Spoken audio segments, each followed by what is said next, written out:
We got a preview of how the Chepauk crowd will react to Sanju Samson in about a month in the IPL, Ayaz, and it was loud. India brushed past Zimbabwe to set up a do-or-die clash against the West Indies on Sunday. And in good news for India, Abhishek Sharma hit form. He scored his first 50 of the tournament.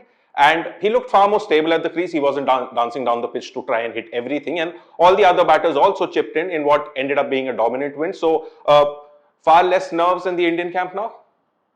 I would think so. And I think this was a very good win, not just for the reasons you mentioned. I think, look, it was a very, very strong collective performance. And really, the dependency on your usual match winners, Jasprit, Bumrah, Varun Chakravarthy, even Ishan Kishan in recent times, you didn't have to depend on them. In fact, Bumrah went wicketless. Chakravarthy went for a few. Ishan Kishan didn't make too many runs. But despite that, it was a commanding performance. Some players who are very crucial going ahead, they hit good form. I think Hardik Pandya is one of those with bat, with ball, and he's so vital for India's success going ahead. Also, Tilak Verma getting runs and getting runs in some style.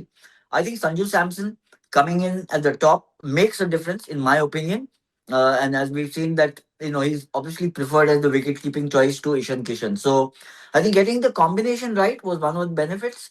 Abhishek Sharma was a boon getting runs, but Akshar Patel, in my opinion, deserves a place in this team, even if you've got, another left arm spinner or more spinners and so on and so forth. So I think getting the right momentum, getting the right combination was the big advantage that India gained from this encounter.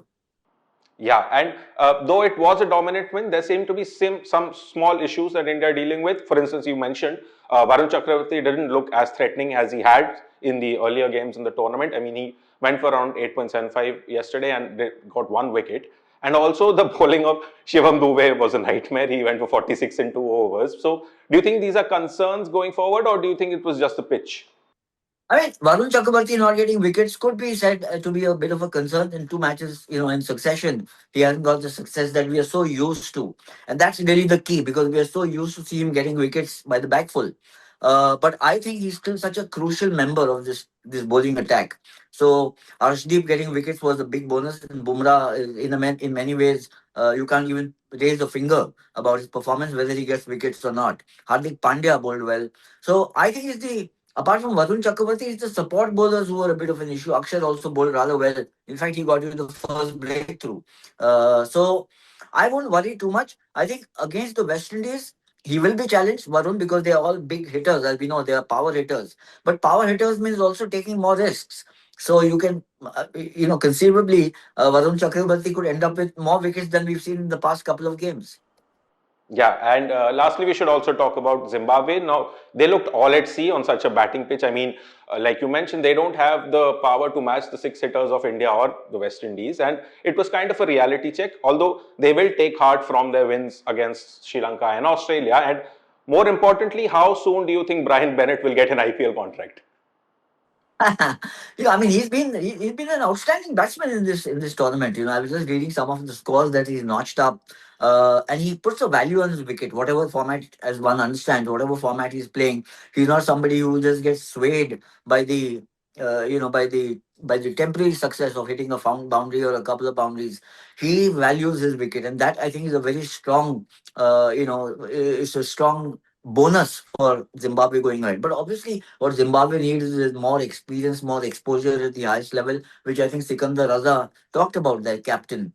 So they've done well. Remember, they made 180, which is not a poor score in a T20 format against India, but it's just that India put up 259. So that's the big difference.